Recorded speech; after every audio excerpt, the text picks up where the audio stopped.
So in Facebook, back in Facebook. Go live now at the top left-hand corner. Go live now. Is that the place? Yeah. Okay. Yep. Do it. Do it now. Do it now.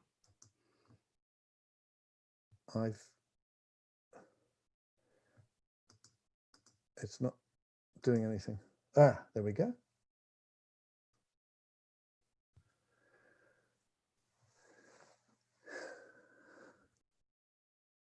Okay, break a leg. Good luck. Thank you very much. Hello.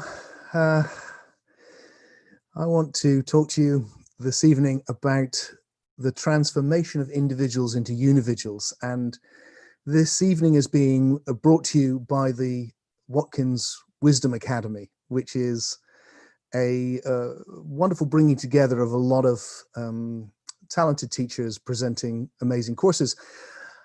Of course, by me amongst them, a philosophy course, which you are very welcome to check out afterwards. But tonight we've got an hour.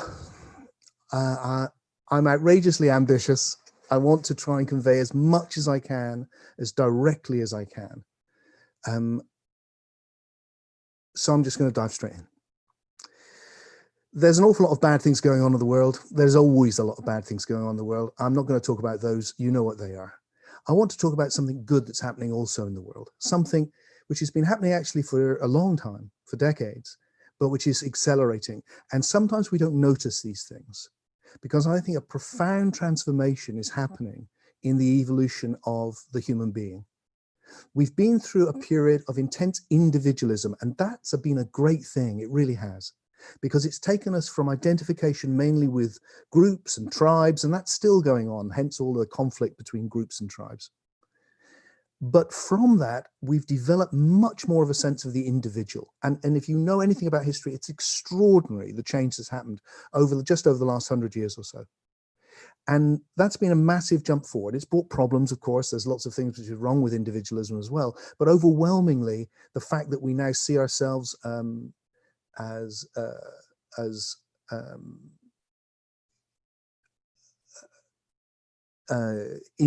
thinking for ourselves, not part of just some unconscious herd, has been a massive step forward. But now I think another level is happening in which we're moving from just isolated individuals into individuals who are conscious of unity with the universe. And I needed a word for this, and I've coined the word unividual. And you can see this everywhere, actually. You know, more and more people care about other human beings on the other side of the planet they'll never meet, who are in distress for whatever reason. This is a completely new phenomenon historically. It's not happened before. You know, most human groups have loved people inside their group, and the rest have been either the enemy or of no interest. That has changed fundamentally. Across species, compassion has reached levels we've never seen, so that human beings genuinely care about tigers or polar bears or even insects. You know, animals that would kill them without thinking about it. And yet it makes no difference. There's a connection with something bigger than ourselves. And underneath all of that, there's been this growing deep transformation in which more and more people are experiencing a profound sense of communion, oneness with everything and everyone. And that is what spirituality has always really been about, having that experience. And, you know, I know from my own life of going out and teaching this for 20, 30 years, is that when I would go out and talk about oneness just 15, 20 years ago, then people didn't know what I was talking about. It was odd. It was like, what's that? Now, the vast majority of people know what I'm talking about, and many, many people have experienced it. So this transformation is happening. And I think, you know, at the end of my TED talk, if you haven't seen that, do check it out. I suggest there is a transformation in how we see reality coming. And when it comes, it will have just the most gigantic effect on everything. I imagine taking someone from 400 years ago, before the scientific revolution, and then showing them this and going, look, this is what's going to happen. Blow their mind. And I think something similar in a different way is going to happen with another transformation that's happening now. But to make that possible, we need a new form of spirituality. Spirituality has always been about that deep waking up to oneness. It has a key role to play in this transition into unividuals. But at the moment, it's fallen behind the beat, I feel. Science has taken off to such a degree. It has been such an incredible success, and it's arisen in reaction to religion historically.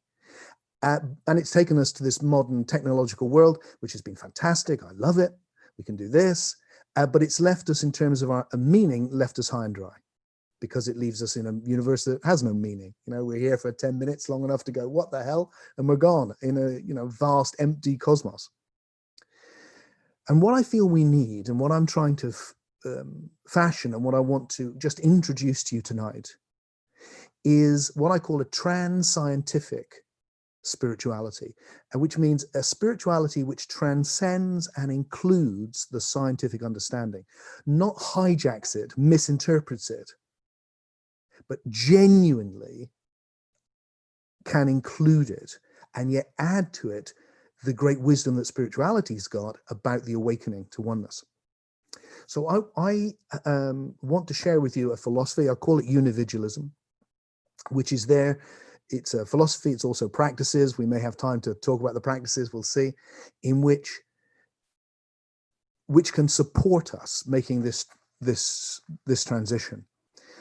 And the key, I've come to believe, to bringing together science and spirituality in a meaningful new way is what is arguably the most amazing idea that human beings have ever had, which is the idea that was arrived at 100 years ago, and which has been endorsed by new evidence continually, which is the understanding that the universe is not a thing. It's a process. It's an evolutionary process, that the whole universe, everything, has evolved over a period of 13.8 billion years. I can't think of a bigger idea than that. The understanding that it gives us, that we've moved in that time from basic, like, hydrogen and helium to you and me here on Facebook and connecting on the internet. That's incredible, isn't it? So I think that's the key idea that can bring it together. But so before I actually attempt to do that, I'm going to dive straight in and just say what I think the essence of deep spirituality is. I'm going to do it really quick, because I think you can get it easier sometimes when it's just direct and quick.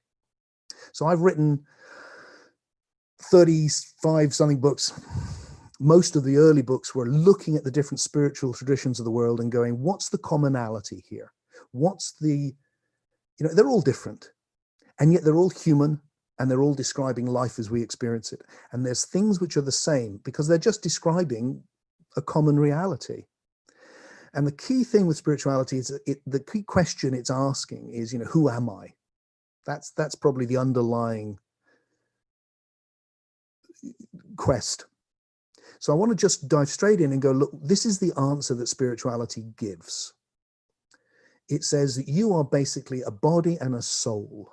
And the word soul is a Germanic root word, and the same word from the Greek is psyche, or psyche, we say.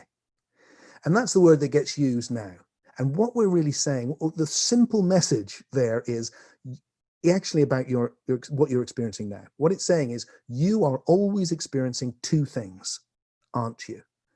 You're experiencing a flow of sensory experience of being a biological body in a material world, and you're always experiencing imaginal information, the psyche or the soul, which is, in your experience, a non-material realm. It doesn't exist in space. Where are you hearing these ideas?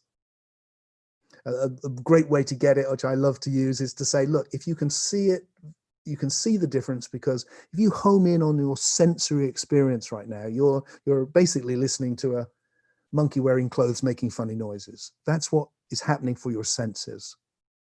And yet in the psyche or the soul, you are perceiving meaning, but there's no meaning in the sounds.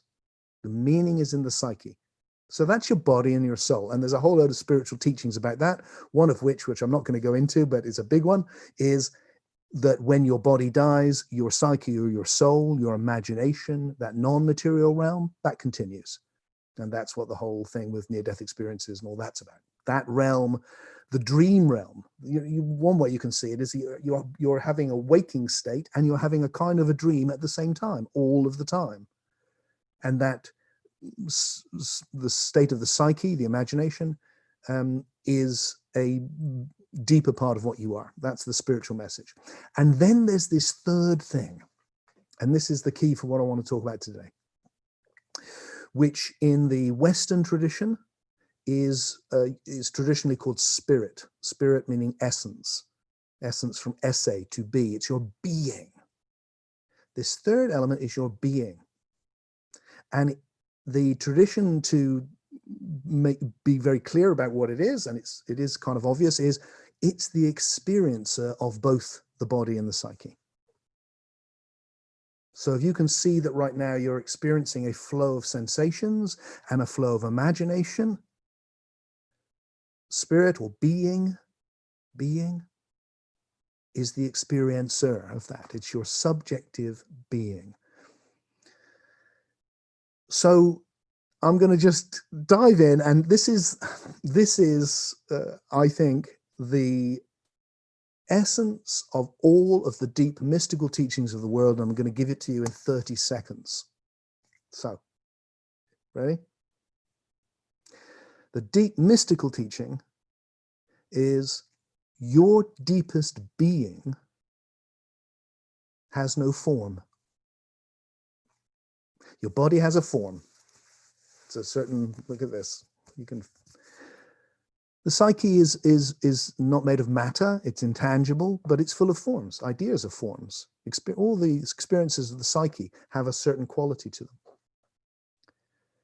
But your deep being, the thing which is witnessing all of this, when you go deep inside, you can do it now, you can do it in meditation. It's like so many of the practices are about. That has no form. And here's why. Because it's what's looking. It has no color. It has no shape. It makes no noise. It's not a thought. It's what's conscious of all of those things. So it intrinsically has no form. And at first that can seem strange, but if you know how to look, you can becomes, oh, I get it. There is something formless at the root of my being. So that's what awakening in its deeper sense is about. It's about making the shift from the body to the soul, and then from the soul to the spirit, which encompasses the lot, this formless essence. Now that sounds like, what the hell's that got to do with science? Well, let me tangentially move now into this evolutionary story and see if I can just bring those together very quickly in a simple narrative. So what we know is that the whole universe has evolved. And my own philosophical experiment is to say, let's imagine that everything has evolved then. Everything. Everything that exists has evolved, including all the things that spirituality is to do with. And that we've seen this unfolding of this process for the first 10 billion years, the evolution of matter and the universe, the physical universe. And then over the last 4 billion years, we saw on this planet at least the evolution of life. And then from life comes sentience and consciousness, sensory experience. And then at a certain point from sensory experience comes imaginal experience. So that instead of sensing the tree, you're experiencing an image of the tree. And this whole domain of the psyche and the soul has opened up. Now, that's not controversial. That's just straightforward science. But it also feeds into an understanding that I think can unite science and spirituality. Because what it says is, what science does is it cuts things off at the material world. And it does this because it's become enmeshed in a certain philosophy of reductionism, reduce everything to the simplest components, which is a great way to understand how things work, but a really bad way to understand what things are. For instance, if my body is without doubt made of chemicals, but if you had a pile of chemicals on my chair instead of my body, I don't think it would be, hopefully, not as entertaining. The whole is greater than the parts. And what's happened in this process is that greater and greater wholes have emerged. There's been a continual movement into novelty, which has taken us eventually to the evolution of the psyche or the soul. So that we've actually seen this domain, this non-material domain, arise from a material domain. In fact, if you're familiar with physics, I'm not going to go into this, but if you are, you'll know that there is a pre-material domain, which is understood as information from which the material domain has arisen. So what would be the root of that then? What would be the simplest, if everything has evolved, what would be the ground from which it has evolved? What's the simplest quality which has turned into all of these qualities through this evolutionary process? And when I ask myself that question, I look around me and I think, well, what is the quality that everything has?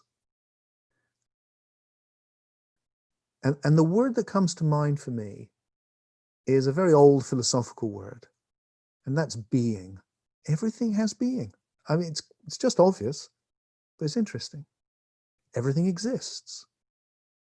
Everything.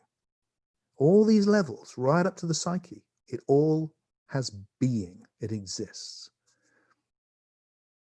So how about this as a way of understanding what this is that we're in?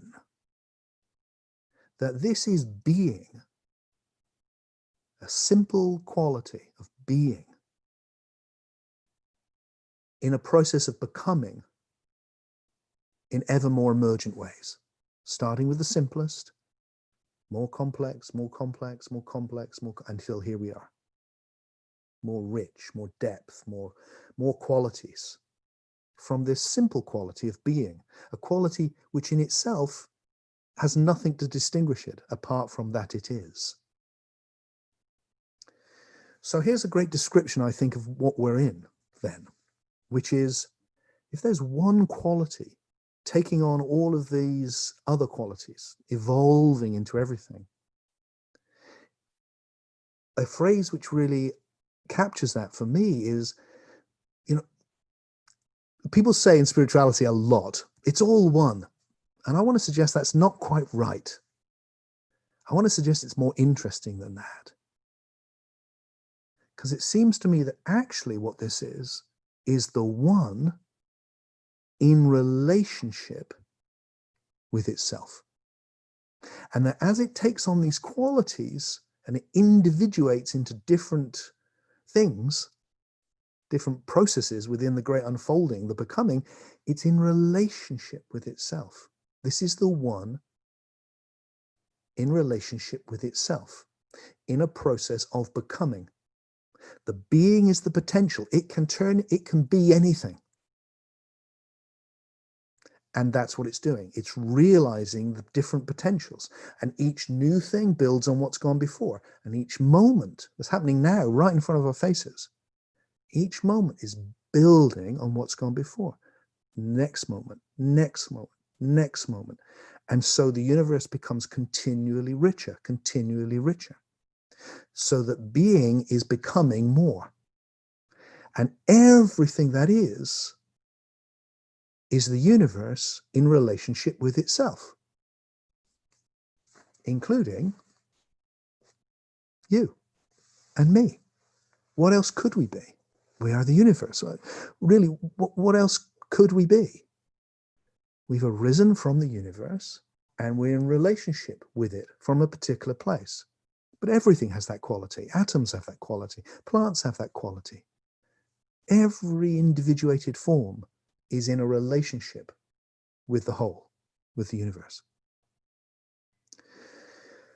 So I've suggested, look, that what we're in here, this process we so easily take for granted, is an extraordinary journey which has seen the evolution of the vastness of the cosmos, and then the evolution of life and sensory experience.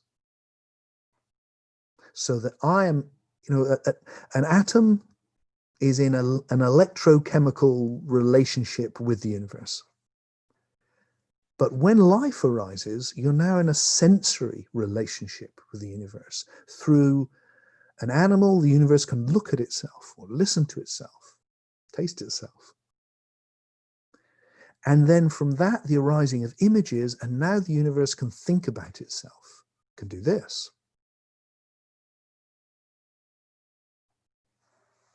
So the psyche, for science as well as, it is what I'm saying, is the latest thing to develop. And it has taken off massively through human beings. All forms of life specialize in different things. Human beings have specialized in the imagination, the psyche. And the domain of the psyche is huge. Now, as I said, the problem for me with science is that it gets up to biology and then it cuts it dead and it goes, oh, and then the psyche, which is a weird byproduct of biology. Whereas what I'm suggesting is that no, it's a whole domain of reality. The reductionist wants to pull it down and go, the more primitive is real. You'll hear it all the time. Oh, really? It's just this. If you hear that, it's just, it's reductionist. So, Tim, you think you love your wife, but really it's just chemicals in your body.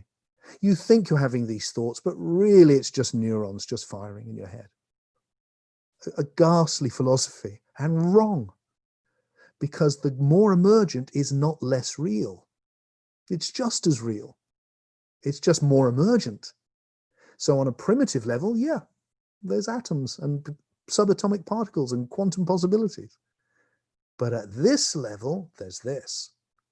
It's become this. And then it's become the whole psyche. And that's a whole domain. And if you've been around spirituality for very long, I've been around it for decades now, it's vast out there. If you take an ayahuasca journey, or you meditate, or you're creative, or you just dream, or you have a near-death experience, or any of the things you can do to explore what I call the imaginos, which has arisen from the cosmos, it's enormous and rich, and what the Tibetans called the bardos. It's a whole realm of an imaginal dream reality that you can step into, which has emerged from this. So what I'm asking here is for science to consider, to drop the reductionism, because their own theory has come up with emergentism. The whole universe is emerging on new levels. Reductionism is a Victorian idea which needs to be thrown away. It's an emergent universe. And once you do that, you can go, and it's emerged onto this other level now.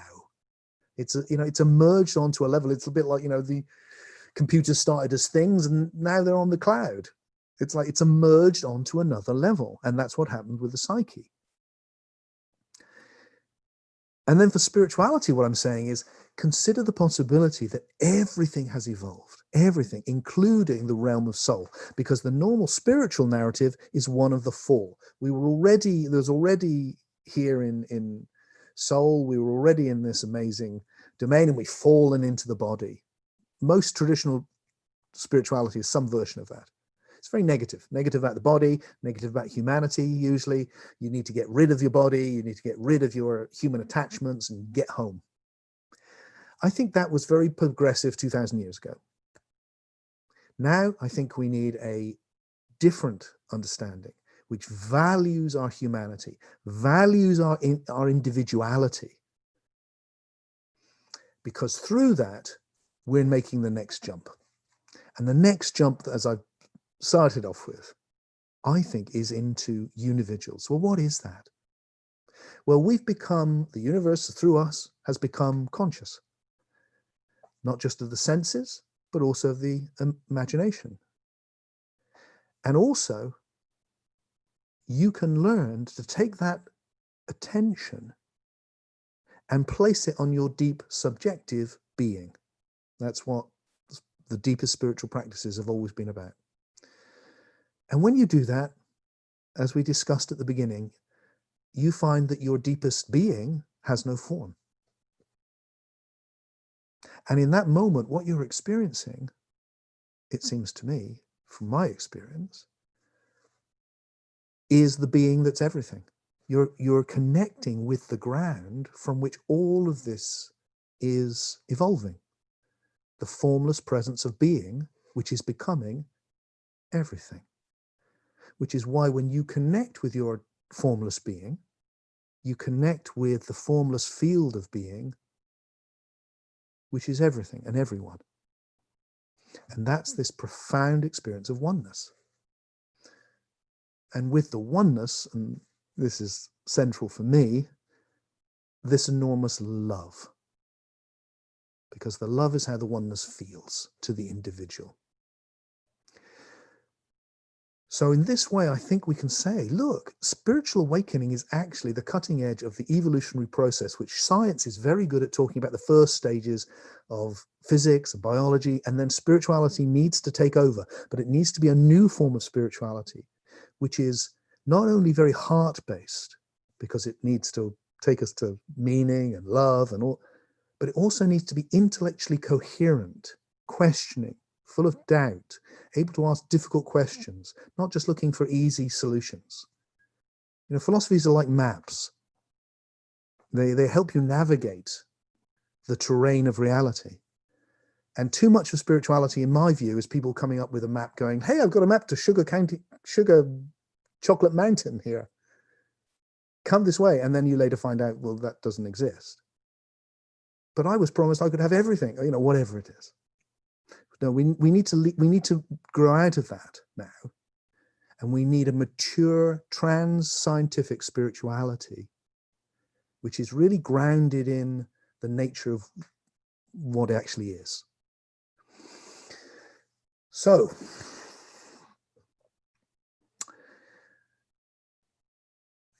what I think is happening for us right now is that we are coming into this next phase where more and more of us are discovering, at least getting hints of, oh, my being is the being that's arising as everything.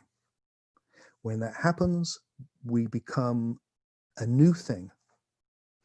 And why this is someone who's written and worked in spirituality all my life, is it transforms your relationship with the individual. Because in so many deep spiritual traditions, which are very old, and in my view need to be updated, the individual is seen as a problem. You know, it's an illusion. In fact, the whole world's an illusion. You're trapped in I'm trapped in Tim. Tim's the problem, or my ego's the problem. And if I want the oneness, I get rid of the separateness. But what this is saying is, no, that you can understand how you might have thought that for so long, but it turns out not quite right. It turns out that the individual, far from being the impediment, is actually the foundation from which we awaken. By becoming more of an individual, by becoming more of yourself, by seeing that you are not an illusion, you are real. The universe has really become you. And that this level of reality we're in is not ephemeral and, you know, doesn't really exist. And it really does exist. That's the miracle, that being has become you in this world and you in the reality of the psychic world. And that through that, when the foundation of the individual is strong enough, when the individual is individual enough to have brought themselves out of the unconscious herd, become themselves, then actually we can wake up to something which transcends the individual, not instead, but as well. not by getting rid of the individual, but through the individual, we become unividual, an individual conscious of oneness with the universe. So let's just take a few minutes to just do something with that. And then if there's any questions that come up, I'll do my best to answer them. But the key thing with this, understanding is really important, but it leads to something even more important, which is the unividual experience. So let's just explore that very, very briefly here.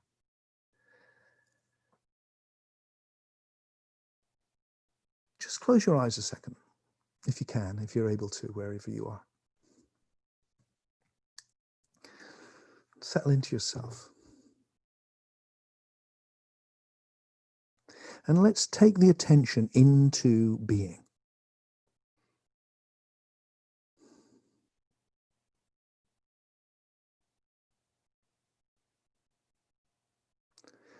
So feel the being of your body, that it exists.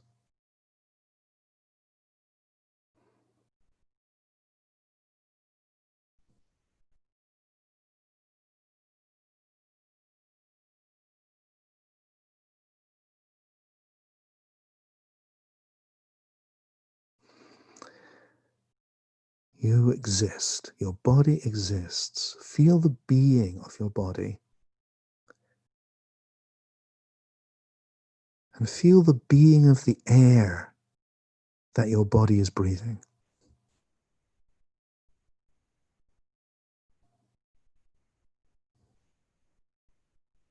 And feel the being of the chair you're sitting on.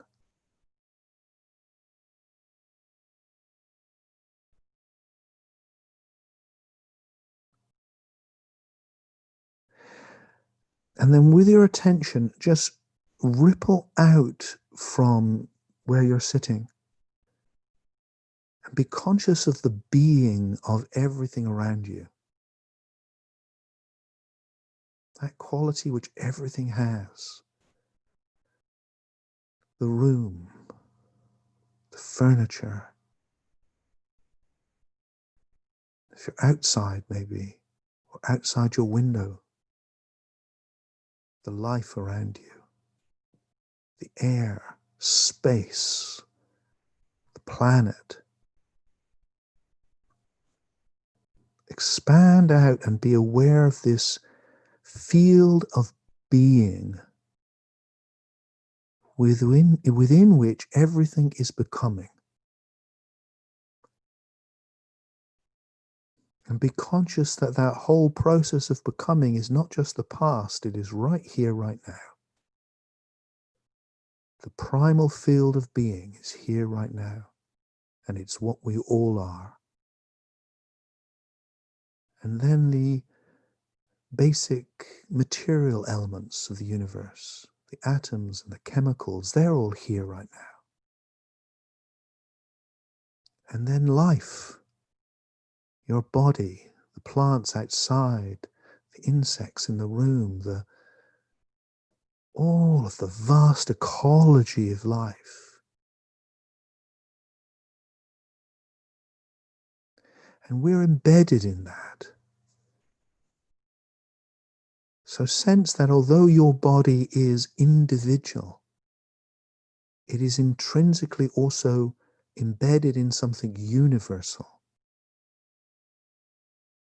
You have an individual and a universal nature. You are inseparable from the ecology of life.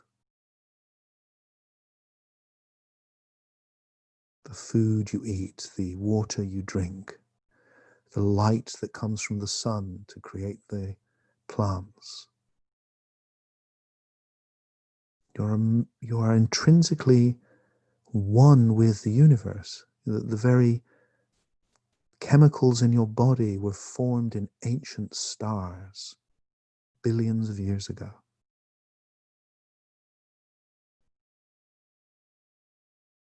And just sense that You are both individual, an individual expression of something universal, which is your own deeper being.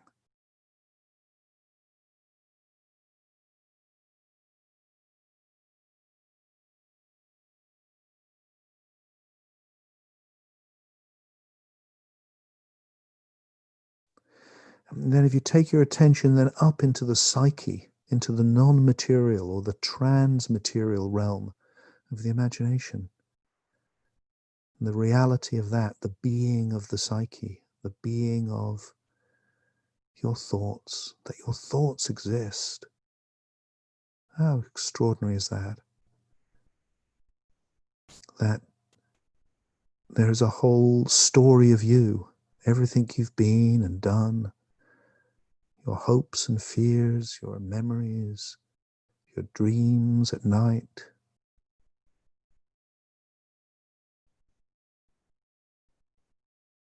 The things that make you an individual soul, psyche. And sense the being of that.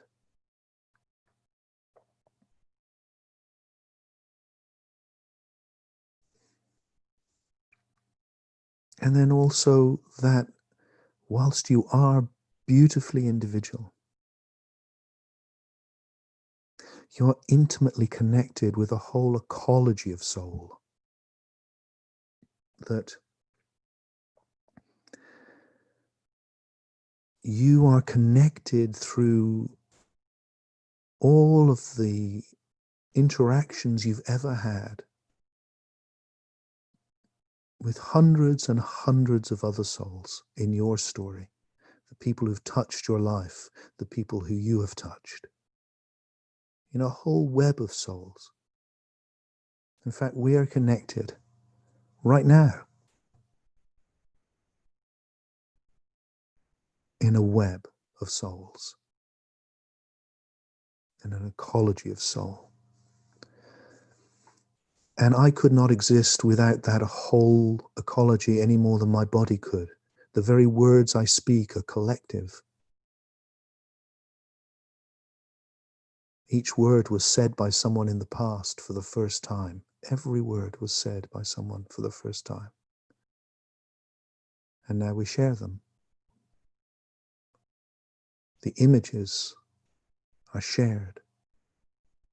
The deep, unconscious soul is collective. And once again, sense your individuality and your universal nature.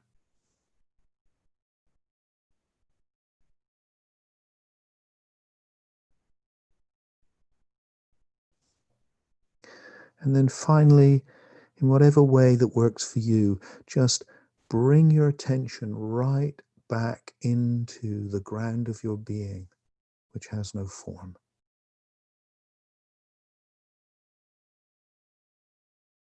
And be the whole thing. The whole process of being, becoming everything.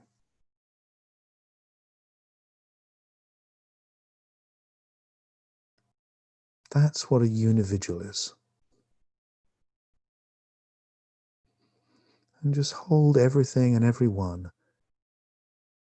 in the most enormous love, because we are individual and yet profoundly connected,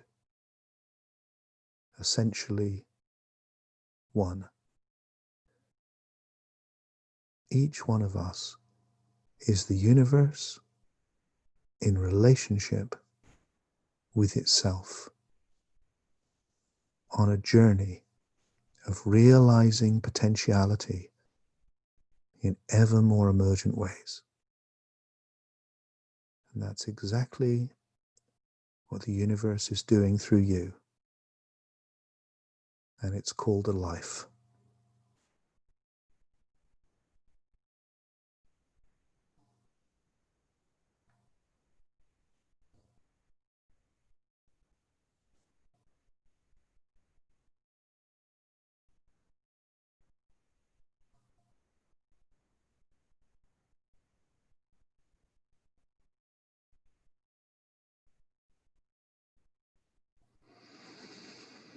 And then when you're ready, open your eyes. And I'm going to do my best. So I wish I could hear your voices, but I have your words here. So I'm going to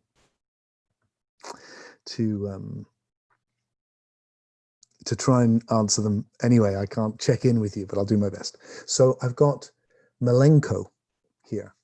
Do you mean the ground of being that everything continually emerges out of? This is what comes to mind. Yes, that's exactly what I mean. That there is a ground which, for the materialists, they think it's matter, but there's something before matter. Matter has qualities. What's the more primitive than matter? Just being, which is arising as a lot of things before matter and then becoming matter. And in spirituality, you'll often hear the word consciousness being used, and I've used it a lot in my life, and I think it's wrong because I think it's too much. I think consciousness arises through the process of evolution. It's a very emergent quality. So what I'm looking for is the simplest thing possible, because whatever you put as the ground, you don't explain. So the old trick for religion was you put God at the ground. Well, God did everything. And science didn't accept that because it was like, well, you haven't explained anything at all with that, have you? You've just taken one mystery, what is the universe, and just created another bigger mystery, which is God. God made the universe. Well, what's God? You haven't explained anything with that. So, and that's right. I think science had a good point there. So let's find what's the simplest thing we could put at the beginning. And I'm suggesting being. But just to throw it in, it's a big idea just to throw in, but I've got to now, I've mentioned it, which is, I actually experience God. I have since I was a little boy, not in terms of a big man in the sky, but in terms of this transcendent being of love. So the part of the journey which I think is coming through this unividuation is, I think, what's emerging as we come into a communion with oneness. I think a whole new level of reality is emerging, and that level of reality is the universe conscious of itself, which you could call God. So in this picture, and I'm aware that I'm throwing out big ideas very quickly, but in this picture that I'm playing with, where the more emergent comes last, not first, the greatest qualities is where it's heading. Part of what I'm suggesting is that the universe doesn't come from God, it's going to God, that the whole universe is flowering into God, into a transcendent conscious oneness. That's where it's heading. That's where it's going. And we are part of that. It's through us that is emerging. And you can think of it like, it's like, hey, Tim was just a fertilized egg once. He didn't start off having conversations about philosophy or the importance of love. He just was egg and sperm. And then from that, it's ended up here. And that by metaphor, which you have to handle carefully, the whole universe is doing that. It's growing up into something utterly magnificent, actually. Let's try another one. Stephanie Williams, could we think of the psyche as another dimension like time and space? Do we understand the evolution of thought as our thoughts building on the thoughts of others? That's from Susie, I think. Oh no, I can't tell. I think that's Stephanie. Stephanie, yes. Look, I don't. It is another dimension, but it's not like. But this dimension, time. What we really mean, or what I mean by time, is that everything is a process. So one thing follows another, and that's true of the psyche. That's true of it's always true. And in that sense, time is real. When people say it's an illusion, it really, really isn't. Look, everything you ever experience is one thing follows another, and it builds on what's gone before. And then with the arising of the psyche, it's not in space. And in that way, I think you're completely right. It has its own space, doesn't it? You can go into it, you can have dreams, walk around in it, but it's not like this space. But it also has one thing follows another. Now, you can have a psychological time where you can have a lot of experiences in the psyche, where over a very short period of time. I've had that. If you've passed out, you can have whole huge dreams, and then you come around, you've been gone for a few seconds. So the time is not, the measurement of time is not the thing, but another dimension. I think, and and what I'm playing with is it has emerged from this. So the more primitive gives birth to the more emergent. And that's exactly what's happened. Susie. And yes, our thoughts build on the thoughts of others. Definitely. Everything builds on the past. Everything. That's what this is. Look at every moment. It builds on the past. It builds on the past. And in that way, the past hasn't gone anywhere. It's accumulating. All the information, everything that's come into form is accumulating and forming the wisdom of the universe, or the way things work, the information that makes things work. What's primary? What else could be? Love, experience, manifestation, localizations. No, I don't think any of those things are primary. I think they're all, well, manifestation, depends what you mean by it. There's being in the process of becoming. If that's manifestation, then I would say that's pretty primary. But otherwise, love is a really, you have to wait 14 billion years before we really get love going. It's a very emergent thing. It's a bit like my thing about the egg and the sperm. It didn't start, the little egg and the sperm's not there going, oh, it's all love. That took a while. Because it needed to grow into that. And human culture is doing that. That's part of why we're evolving. You go back in history, it's not very loving. But it's more loving now. It's more compassion than there's ever been. Much more. And all those other, so localization, that comes with space. Experience comes with consciousness. These are all emergent properties. More from Susie. I find this interesting, but I come from the consciousness first, material secondary. The world is mental, as Bernard, but thanks. Yeah, I think Bernardo's wrong. I just had a long conversation with him. If you're interested, I don't think you'll be convinced by my views in that conversation, because it's just a start of a conversation. And you'll find that in all of my books, except I think I was wrong.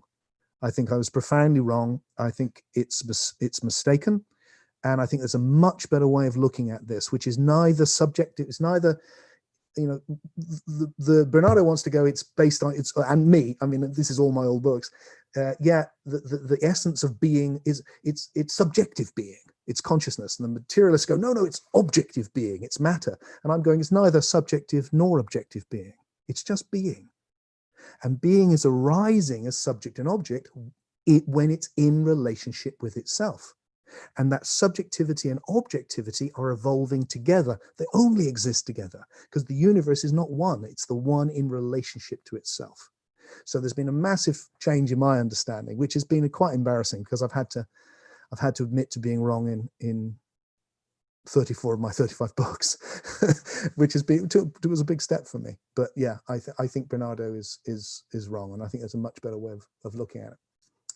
You say that your experience of the world is shared, but we sense everything differently from different perspectives. Yes. Following your philosophy, that would mean that the universe is experiencing itself as a kaleidoscope from billions of perspectives simultaneously. Yes. I can't help but wonder if the nature of the universe is essentially chaos. Well, what's amazing, I think, about it is the opposite of that for me, Stephanie, which is just how, the word cosmos means beautiful order. It comes from the same root as cosmetic. And what the Greeks who made that up, what they were looking at was like, everything's so ordered. And so what you see there is the idea of order coming from chaos, and order on higher and higher levels. The amount of order that keeps your body functioning, just one cell functioning, is mind-blowing if you go into the biological nature of it, let alone the physical underneath that. The amount of order, and then the question is, what's ordering it? And my suggestion is it's the past that's ordering it, that the universe, that we misunderstand the nature of time, that time is not passing, it's accumulating, that things get realized, and all of the past that's been realized is implicitly still here now. It's still right here, because it's informing what this is. And if anything were different in the past, this moment would not be what it is. So here is me getting invited to do this by Watkins, me thinking these thoughts, us learning to speak English, the evolution of the human body, right the way back to the Big Bang. It's all here. And all of that information is what makes the laws of nature. Laws are a bad metaphor because there's no lawmaker. American philosopher of the last century called it the habits of nature. Rupert Sheldrake, who I've got another conversation with online if you're interested, great one, is he uses that the past creates the habits of nature. I call it pastivity. I like the idea that it's forming algorithms, because it's kind of a modern metaphor. You could also call it the wisdom, that the universe is learning. As it's manifesting new possibilities, it's continually learning how to, not only how to do stuff, but how to be. You know, the very first atoms, they didn't exist for very long, but now they're stable. The very first life forms didn't exist for very long. Now they're stable. Not that stable. We still only get to be stable for 80 years. And that's how it's moving forward. Then I have Much Adams. Hi, my favorite quote from Sri Ramana Maharshi. He said, give up thoughts, you need to do nothing else. What do you think about that? I think he's wrong. It seems that the going is never ending. Maybe you mean the becoming I'm talking about. Hopefully it's never ending. It'd be a shame if it ended, because it seems wonderful that it keeps expanding. No, I think Ramana, Ramana's a very interesting man, and I was very influenced by the non-dual tradition in my 30s and wrote a great deal about it later on. But I think this whole Indian philosophy, which has come to dominate a lot of Western spirituality, which was, I've been involved in that, is very anti the things that make us human. So the idea there is, if you want to experience the formless being, you got to stop thinking. Well, actually what it is if you have, in my opinion, if you want to experience the formless being, you have to take your attention away from your thoughts. Your thoughts are fine. It's wonderful. We can have this conversation without thoughts. It's been 13.8 billion years to get to thinking. You think that's been a huge mistake? I don't think so. It's wonderful that we can think. All these things are fantastic, but you don't want to get caught up in them. You don't want to think negative thoughts. You know, thoughts are ambiguous. Think good thoughts is great. Think bad thoughts is bad. Simple as that. So the idea that they're intrinsically bad, that mind is intrinsically the thing to get rid of, that's the old spirituality, which is all about get away from this illusion, get away from this illusion. And although I've been very influenced by it over my decades of writing and studying and experience, I now think it's completely wrong and quite negative. And part of what I'm trying to do is offer an alternative, which actually can embrace our humanity, actually, instead of trying to demean it. And thinking is very central to our humanity. Last sentence from something, Pildred. It seems that the going is never ending. Okay. Per Anders Grinding. Okay. What about entropy? Isn't the universe moving towards disorder ultimately? Well, interesting. Entropy is the whole question. I'm not sure we've got time to get into entropy, but what you see is that life is, the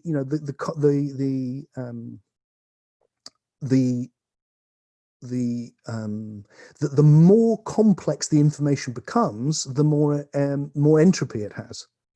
You know, if you've just got 1 0 1 0 1 0, it's very little entropy.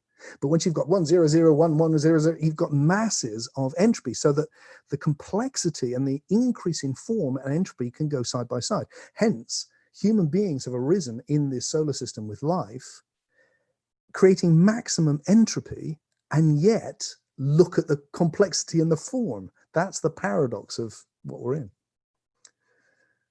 So it's not as straightforward as just all heading for chaos. You know, look, you know, look at the amount of order.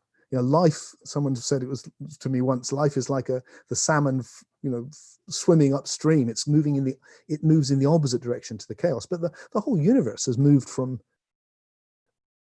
hydrogen to this through that complexification, through one thing building on another. And that's what we're doing now. And what I'm trying to do with this philosophy is the same. You know, when I'm critical of Ramana Maharshi, which I am, it's because he did all that great work. And now I can come along after him and go, hey, I think we could take this further. Just like scientists have done on top of, you know, what Einstein did with Newton. I'm not comparing myself, of course, but, you know, you see the same thing. That's what human beings do. We take what the great human beings have done before us and we go, can we take this further? Now, the problem for spirituality is it gets stuck in some crazy idea that somehow everyone knew in the past, and, you know, the more distant it is, sometimes the better. So that the old traditions, we just repeat the old traditions. But the great thing that science did, and that is it turned that on its head and went, no, we need to doubt the old traditions and keep what's good. but also see what's better. And if we hadn't done that, we'd be still writing with quills instead of talking now on Zoom and Facebook. So it's worked. And now we need to do that to spirituality as well. Keep what's good, move on what needs to move on. And then we'll have a trans-scientific spirituality. And that's what I think is absolutely what we need.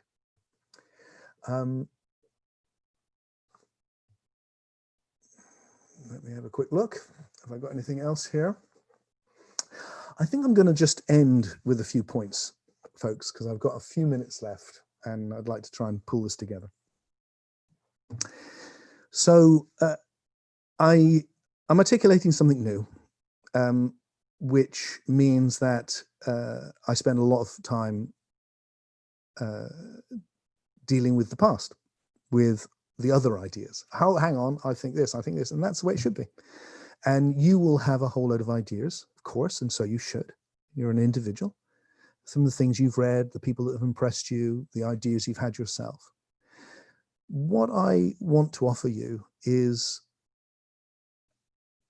a new possibility to consider. And my hope is that you can just give it a little bit of space and allow the possibility, a bit like when Einstein came along and went, yeah, Newton has worked really, really well with this idea that there's an absolute space and an absolute time, but there isn't. It's relative.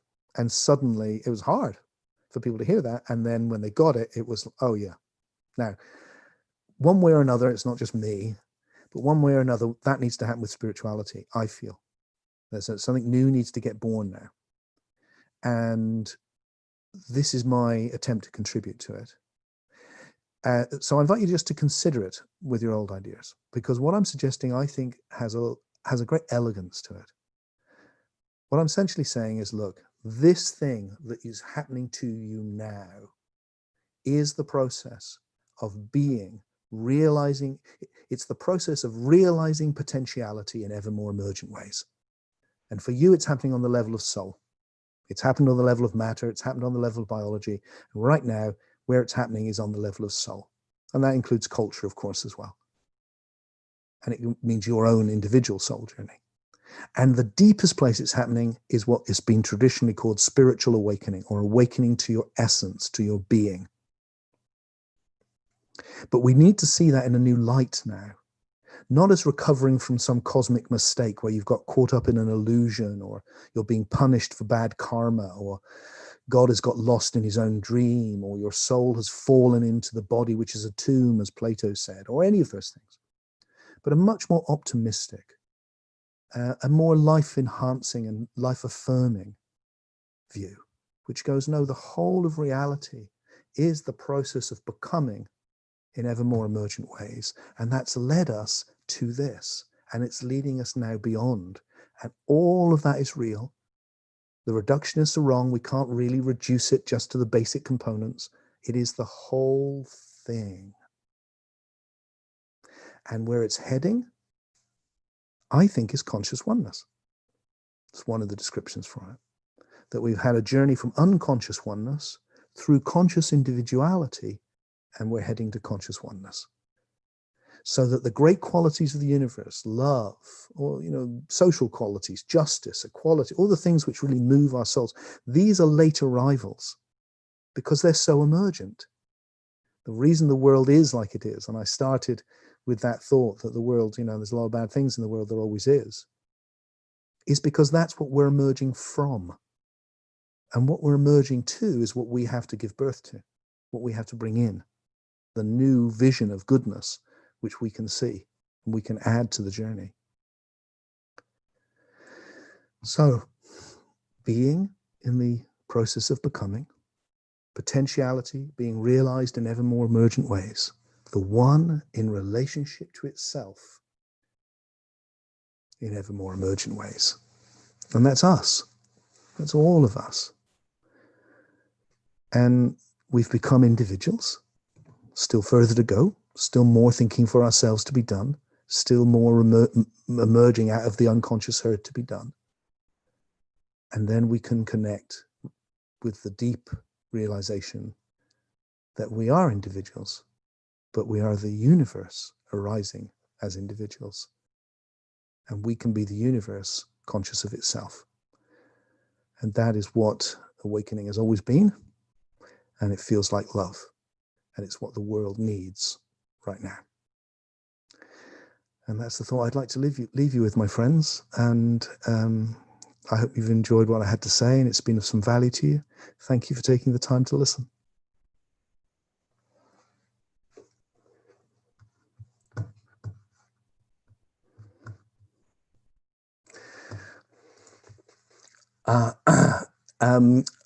One last thought, of course.